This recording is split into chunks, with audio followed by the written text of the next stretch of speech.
Ma Mission TV, le miroir du monde. Nazo konane eloko wana nazo soutenir ba IDPS eloko basali ba marché ba tumba pine. Je l'encourage politique à la nengwana. To ça la politique ne besoin de pouvoir to vana to lo barate. Tout ça politique on va pouvoir soit baiser to kolwa. Ba popo ba tenir avec nos abisso il y a jamais Kaboun. S'engage que ne arrière moi mboka pite kamere. Habité botia on a comité suivi 100 jours. Ne nani ministre ya finance autant arrière habité bon le kokota kunate botia on a comité de suivi pétrolier. Ne ma pesa ordre mon wana commandement ya arrière na comment ya secrétaire général du ministère d'économie parce que comme on a namibeko ya armée be comme on a namibeko ya politique ya basoda ce qui déjà l'un des gars de Mokonzamboka akufi donc vient Mokonzamboka eza na danger na bandeko bakufi biso donc liwa oyo na biso esami na nzela ya crash eza kolakisa ke lokola Mokonzamboka aza na insécurité pour ndenge bakataki bakade bauti kokufa bon ceux qui ne supposons que non avion ezalaki na kati mwana mboka vite camere azalaki na kati mwana mboka pati azalaki na kati ebisanga lelo yo mboka yanke pela lolenge nini bakosala marche par rapport à dossier à 15 millions de dollars bakosala marche par rapport ya nini ya corruption en kati mbona oui l'idée bonne coup de chapeau mais ex le professeur Isidore c'est le professeur Isidore a initié le coin SMS Isidore il est monté dans ces pays Martin Fayulu mpang na munu Fayulu nyeme katona Kongo la mbongo samti mukebai oto Kongo la mbongo na makala osaki meeting okomi pasteur okomi révérend okomi docteur côté abana makala o récolter mbongo na makala kitunga ya Martin Fayulu ya mukebai opesa mukebai mbongo na ache yango wapi. Ma Mission TV, le miroir du monde. Alors merci vraiment Ma Mission TV chaîne à référence na pesipino so bambote partout dans le monde na confiance nyo so bo mesana ko pesa biso na Europe, Amérique, Asie, Afrique, Océanie ba tout bo mesana vraiment ko landa biso na Ma Mission TV na confiance bo pesa rapport na musala o vraiment to sala rapport to la sabino ba actualité nyo so ezoleka na kati ya mboka na biso nde na loba mboka na biso ezara système o lali lelo la muki o mona actualité zo botama c'est ko botama koto balela pasi koto baza bien koto makambo ndenge na ndenge alors lelo na sirbino tubo ki partout sangwe panzani chauffeur o ya président de la République Félix Tshisekedi o auti ko sala crash na niveau ya avion alors yango moni IDPS et yinda ki vraiment lelo yango to bet to kotambola vraiment pour total la paix na INC baza ensemble na IDPS au baza na cash poto mekape ko zabango intervito kapé ba idée na bango par rapport à makambo leki lelo est-ce que vraiment akufi na ndenge yende to yo ka ke bat babomi ou bien na ndenge ke ba condition avion peta msusu eza na pe ya malonga te na kati ya mboka na biso alors to robeta lisuli solo ya le 19 o bande ko na biso bazo préparer déjà marche munene ekozala na kati ya mboka na biso to ko sola lelo na Douglas Tulenge na INC mbote mwana mboka Douglas Tulenge Mbote Ma Mission TV. Alors boni santé, boni pe santé ya parti INC ya mwana mboka Vital Kamerhe. Sango ya parti tozui message ya ndeko to kufa esa biso pasi mingi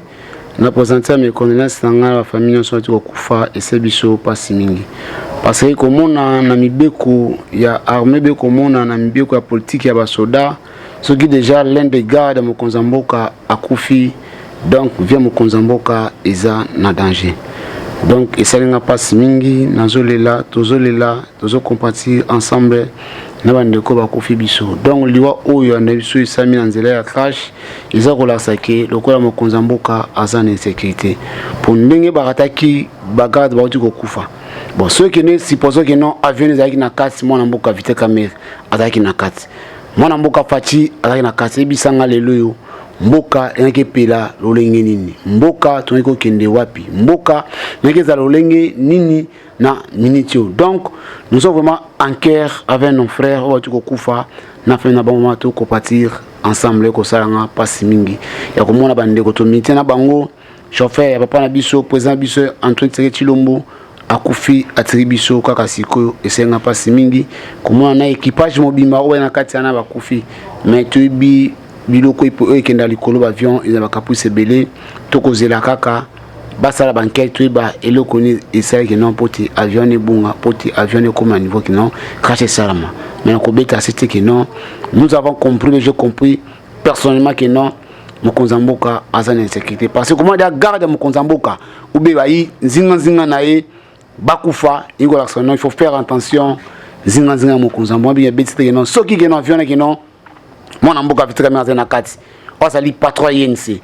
o azali na vision moko o ba kosa biso minke non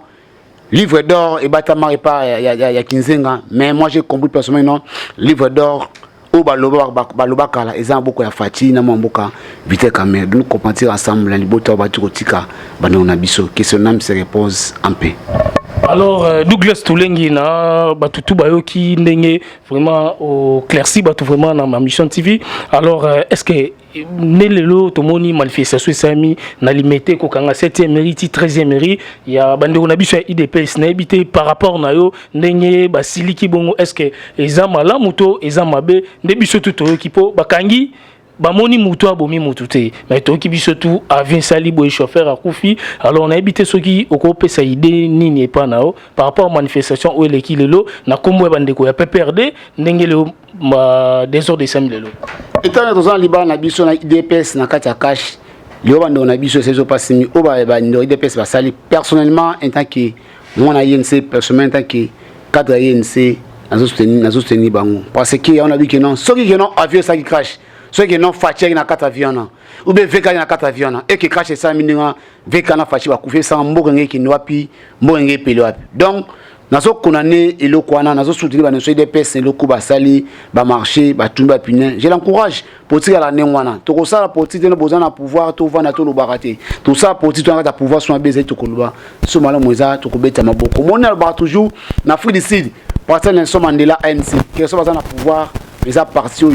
baloba kapé bosolo na katia parti na bango mwana mboka na kobetu ko nazo c'est clair que non avion le loyo et ça li crash to causer non ba auditer ba ça la quelque ba non avion non et ça li crash par rapport à quoi parce que le on a 13h famille ko mati 18h 17h mais tout le monde y a on donne des informations avion comme mettre toutes les informations dans tongo que non avion non et ça li crash na mboka kivu papa ceux qui non fait carré na 4 avions non présent plus na 4 avions et qui avion ça qui crash tu as ton souka wapi les loups na mboko tu as ton souka wapi donc je suis en train de soutenir mes frères de l'IDPS nous sommes ensemble avec et en cœur tous ceux qui na biso to na bango ensemble to commencer na bango ensemble chauffeur avant mutu abunda na papa na biso fait en train chilombo o ya tambola na ba campagne tambola partout akuva qui atiki biso et ça se passe que son âme se réponse à paix gros appel moko na biso ba garde africain moko pa chauffeur il vite quand même pe soit na casse na kufa et l'IDPS et que bana INC donc nous sommes en train de comprendre ensemble avec nos frères de l'IDPS avec le commentaire de l'IDPS nous sommes vraiment en cœur avec eux.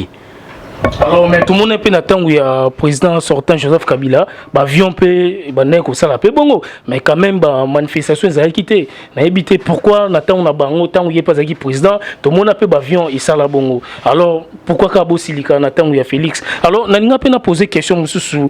moi na mboka Douglas Toulengi Jean-Marc Oazali président il y a IDPS obiso tutoebi na ba Augustin Kabouya secrétaire mais façon bande on a biso IDPS ba se comporter devant et na habité soki par rapport nous ba sali malamu ou bien ba sali mabe ko loba na mo continent bango bongo na miso ya batu nyonso non il faut non IDPS na intérêt bazana politique bango o minaka ndi batambolelaka ce bande ko ya IDPS bande so IDPS ba s'agit mabe envers Ndonabiso Kabou n'a pas dans la banque le pourquoi bien makasi mikole kangai à propos va tenir avec Ndonabiso il y a jamais Kabou s'engage que je ne suis pas là pour parler à mita et DPST na compte il y a jamais Kabou mais pesi position en tant que non cadre INC ne liwa ou tout ça na biso ya crash na pesi position na biso mais ce va c'est qu'elle jamais Kabou donc s'engage que na cadre IDPS na kokota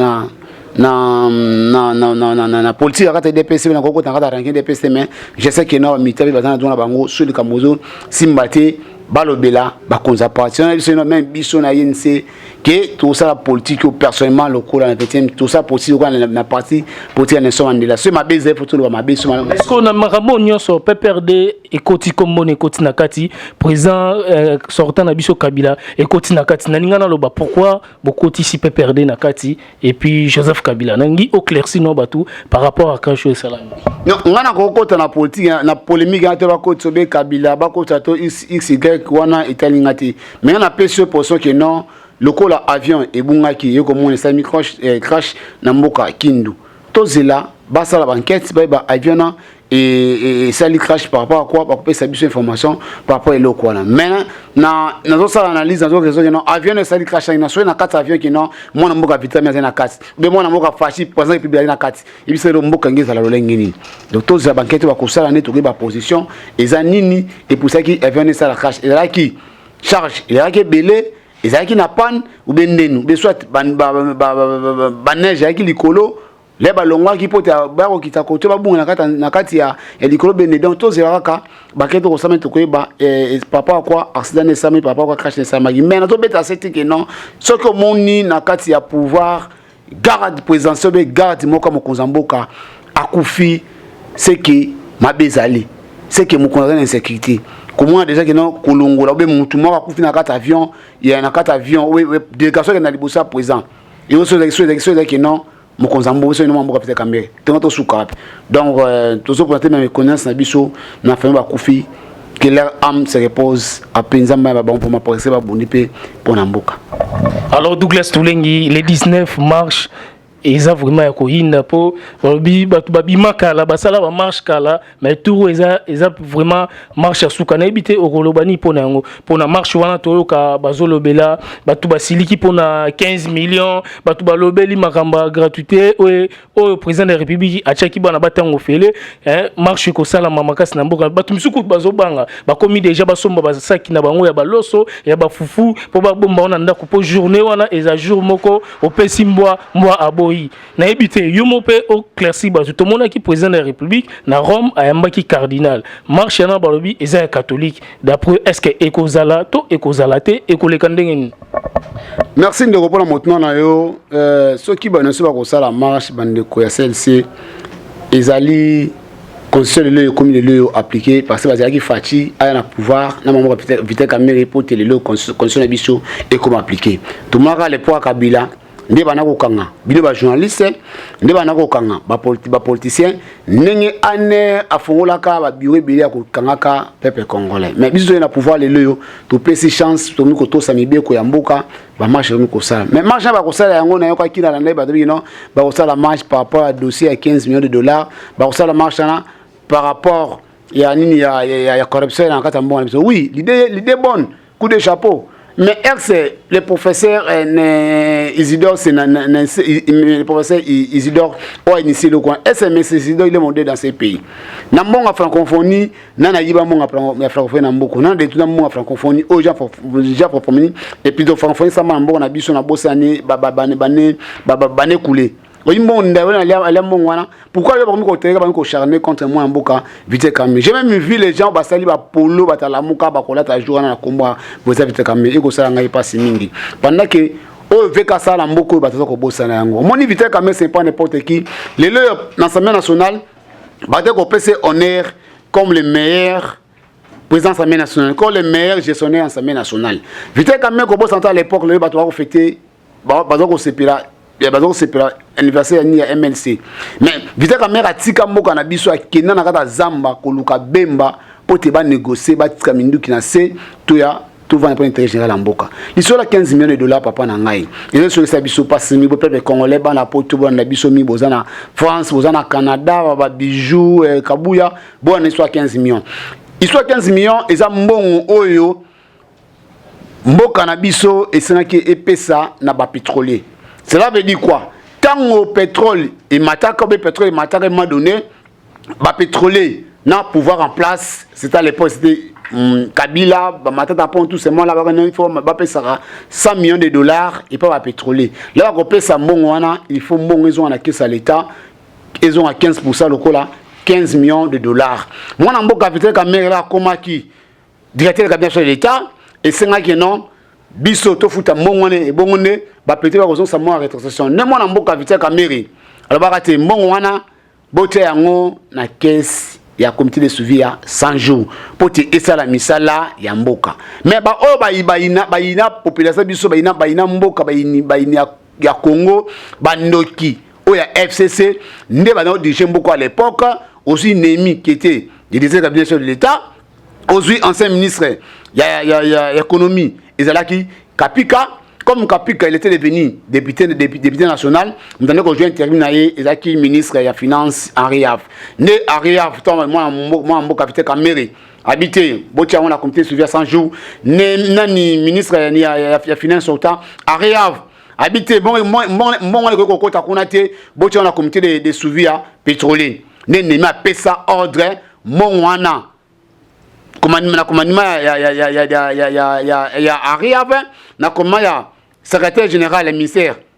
de l'économie na conseil financier ministère de l'économie nde bazwa mbongo wana 3 signatures na bakota mo na comité de suivi ya pétrolier donc botuna dossier 15 millions et ça na maboko ya ministre de finance sortant Ariave na ministre économie na ministre plutôt conseiller financier économie au hasard vivant na secrétaire général du ministère de l'économie nde bisika mbongo nezali moi na mboka Vital Kamerhe 15 millions ko sala ngai passe les loba to ko marché pour na 15 millions de dollars bobo seni que non nde ko na biso ya lamuka Martin Fayulu mpangi na munu Fayulu nyeme kato na Kongo la mbongo samti mukebai oto Kongo la mbongo na makala osaki meeting okomi pasteur okomi révérend okomi docteur côté ya bana makala o récolter mbongo na makala kitunga ya Martin ya mukebai opesa mukebai mbongo na atie yango wapi leto moni apo Kongo la mbongo na Fayulu asomi lopango na triomphal alaki locataire awa quelqu'un qui a bien bagnon belé à trop foot en face na biso interfédéral avec ça mais fallait la somme au pango na triomphal bot na Fayulu mongana azwa ngo appelé le bino bo ça peut-être mais non même ça 15 millions on moni batou les seuls animaux à battre baso mo za Vital Kamerhe to so ngasima dossier bukanga lonzo matata pono avec 200 millions de dollars. Pourquoi tu es tout ça là to marché pour la matata pono tu à la mongo 200 millions de dollars pour ça la marché tu de dossier ya l'école par année, voit 1000 écoles. Si on a 5 ans, ça fait 5000 écoles. Donc, de ces écoles, on a l'école, on a atonga bisikani bolane matata ponote bolane li faeluté o Congo li mbongo na makala awa asomi le pont na triomphal bobete yango c'était ba journaliste bo quand même inoro le mbongo wana boso ba kamwana te mais bo ba mama Vital Kamerhe c'est un saint Vital Kamerhe c'est un homme qu'on devons honorer il mérite beaucoup de respect comme Nelson Mandela au moins le mbongo na biso Congo peut dépôt et que liboso tous un monument to une icône isa fatina Vital Kamerhe parce que batimba ko sarabiso bazan livre d'or mais le moi j'ai compris. Après avoir fait beaucoup d'études, non, livre de Balobaka, ils ont beaucoup à faire. Parce que, ndeko, la mouka c'est de Koufa déjà. La mouka, avant qu'on s'en la marche, biso ne va pas mobiliser beaucoup. IDP sans YNC, biso la marche entre Rosalate. Papa Nangai, ni Rosanaka c'est le Kwana. Tout le monde est bon le 10 septembre. Les basaki, bakina ko bonne pas ne soit Koufa pour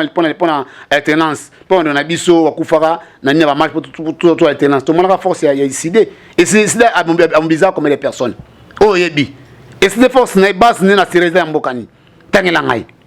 Donc marche le 19 ans, basa so ba ko sala ezatuna bango ba marcher, mais bon marcher na comme moi na mboka Vital Kamerhe parce que bato ba iba depuis mbonga FMI, ti le bazong se yangote. Ba le misolo ya SNEL 35 millions de dollars. Bana kata mboko bavanda bade tuna mbongo ya bukanga lonzo bana kata mbongo bazaka kata mboko bavandi bade tuna mbongo batonga bekola l'état plus de 1000 écoles par année so beti fois 5000 batonga bekole de l'université matata tampon donc vous êtes obligé d'abord ya kokanga bato ya koditer bato na avant obeta dossier ya Mboka Vital Kamerhe mais dossier ya Mboka Vital Kamerhe et ça dossier monté avec tous les pièces composées ya bande quoi FCC na ndeko na biso ya lamuka parce que les seuls animaux à battre ils ont Mboka Vital Kamerhe osa pembeni par rapport à makambo Sami lelo lamuka ko seka FCC lamuka ko seka lamuka zapi lamuka est composé parce que ne ba kende to ke na beleso lamuka le zelo ko kufa obi marche na c'est en marche lo ba zo luka Obi Martin Fayulu le papa non azo senga ba sala haute conseil national institution ni be réforme ni be institution mais c'est le kwana ba na poste que dialogue C'est ce qu'est l'idée, il y a Martin Fayulu. C'est ce qu'elle dit, il y a l'amour batika na katsikuna. Il dit que kende dialogue. Un biso histoire dialogue, toi na mututé. Peu passer pour ça se retrouver na régime o ya mwana mboka fati enseignant alors ça là qui toko ne bango 245 dollars bango yo beta masola marche. Ba ko ça la marche té. Marche rosalate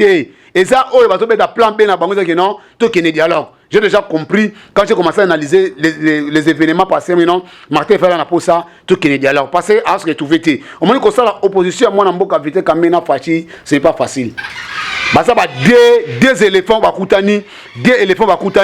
pour eux bah battre les bangos, c'est pas facile. Donc au moins que non, na kata masolo nyon soana, ne bah ça ko luka, bah ça la marche, na c'est la marche, bah ça ko senga dialogue, na c'est la marche, bah ça na casse, to kende na dialogue. Donc, basta la marche na bango, biso za ba démocrate, toto sa constitution, to bango, batambola, loka batamba kala batamboka. Mais ndeko na nga Fayulu, o Congo limboka maki mukeba na makala. Référent pasteur Fayulu. Pasteur comme pasteur na bitungo Congo la mbongo na makala. Mbongo na zabi. Mbongo no kodise mbongo na osoma, c'est général triomphal. Bozolo baté, pepe bozolo balero moroté et puis Fayulu n'est pas opposant. Pendant la journée, on s'appelle le Congolais, on s'appelle Makala, mais na buto on s'appelle le Mongo, asoma, c'est asoma siège Makala, asoma siège na triomphal. Plus de 800 000 $, azimo wana. Qui retourne à Fayulu, tout na bande on a biso. Ya la muka, non non c'est ya sidé pour le belami pour na Fayulu, bazimo wana wapi, vecteur ko bima. Abimisa mo ki tunga ya mukebai, o ya Congolais na Makala. Alors merci vraiment ma mission TV chaîne à référence Nancy bande retour Baolanda biso partout dans le monde Douglas Tulenge oh vraiment azali na INC Nancy tout ça on est déjà émission bon mon randenge à lobela rapport na moi na mboka Vital Kamerhe et puis partenaire. Alors Douglas je crois toi qui 14 au mois ndambu na bureau na yo pour na makambo e 5000 lelo bande quoi IDPS ne basiliki et puis réaction na bino ceux qui beaucoup lo bani Nancy au clairci batou na marche oyo bande on a biso bazali ko préparer les 19 oyo donc na RDC Mobimba. Alors on annonce nga opesa numéro de téléphone yo comme ça bandeko bazali banda banone so diaspora babenga yo po bazwa pe ba suite mission makam susu soki okobana na piste 243 et ko sala vraiment bien. Merci ndeko Martin sur likambo moni marche wana ile ko sala mais la marche na ti. La muke se kufa déjà la muke se panzana be ma sala opposition républicaine Pierre Numbi et ça le ngona bo wana donc etreka boria venanga Fayulu na venanga mosito mpang plus pang égal mpang donc bon on est kufa déjà ba contact na ça que non plus 43 84 380 25 63 plus 43 84 380 25 63 numéro na so bien aux personnel ba non so la nga la poto pe ça ba conseil na Canada na France ba ma bijou vraiment ba mais ça bosé vraiment merci ba conseil na bino to bundara pour na patron so INC Vital Kamerhe aza monument Vital Kamerhe aza idole Vital Kamerhe aza mutu aza patrimoine aza o une bibliothèque vivant il faut tout battre les malins passés bientôt il faut ça la campagne contre la protection de Vital Kamerhe nous avons compris déjà il va déposer peuple congolais pour te nuire VK c'est pas n'importe qui VK aza modèle VK aza jeune aza affecté pour na biso peuple congolais. Donc merci mane boyoko lukanga na kati interfédéral ya Ville Kinshasa. Alors merci vraiment ma mission TV chaîne à référence Nancy Toé na INC bomoni Douglas Tulenge oh vraiment to mesana concerne be mission merci na Pablo Sita l'économiste merci na Bing Shing merci na maman Anto Aluta merci na maman Carole oh vraiment azali kosunga peuple congolais asali vraiment kisimoko ya malamu po na kobatela la santé na biso ya République démocratique du Congo surtout population nyonso o asali merci bien-être ezali vraiment so meli yango oko sentir même makila ezali ko sukola bato bazana diabète ba hémorroïde bato vraiment bana ba malade ndenge na ndenge ba douleur partout soko sali kiswana en tout cas oko se sentir oza tellement à l'aise merci bien-être ezali pour na biso ba congolais. Alors bozala brancher na ma mission TV chaîne à référence. Merci. Ma mission TV, le miroir du monde.